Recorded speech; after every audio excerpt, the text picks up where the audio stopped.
Russia accuses Ukraine of the drone attack.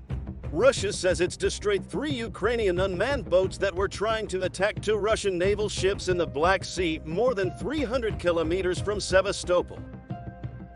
Now, Ukrainian marine drones were also said to have been behind an attack 2 weeks ago on the British linking occupied Crimea with Russia. Hours earlier, the mayor of Moscow said there'd been another nighttime drone attack on the capital's business district, the second in 3 days, while authorities say a drone hit the same commercial tower block that was struck on Sunday. You can see images of the damage in these pictures of that tower block. Emergency services are at the scene, but there's no information yet about any possible injuries. Several other drones were reportedly taken down by air defense systems.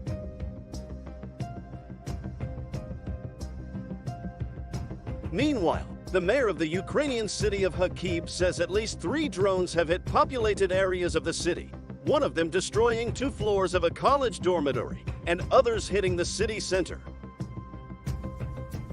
One person is reported to have been injured. Later, an Star correspondent in Kiev, James Waterhouse, discusses the recent drone attacks on the territory of Russia and whether they were carried out by Ukraine. He notes that it's difficult to say for certain if it was Ukraine, but there have been cases in the past where Kiev appeared to be responsible for drone strikes deep inside either Russian territory or Russian-controlled territory within Ukraine. The situation is murky, and there are 2 likely scenarios.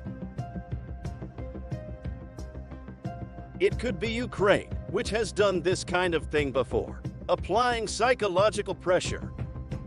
Alternatively, Russia has used false flag operations to justify military actions in the past, and there have been attempted mutinies recently. Until more information comes in, it's important to consider multiple possibilities. James emphasizes that Ukraine faces daily attacks from the sky, but when the attacks happen in Russia, they gain more attention. Over 100 drone attacks have occurred in Ukraine, mainly targeting energy infrastructure and military sites. The goal of Russia's airstrikes on Ukraine is to suppress the population and lower morale, as they haven't significantly influenced military developments on the battlefield. However, drone strikes inside Russia may put pressure on the Russian population, many of whom support the war. The explosions in the financial district close to their homes may make it more challenging for Vladimir Putin to justify the invasion and mobilize more men for the war effort.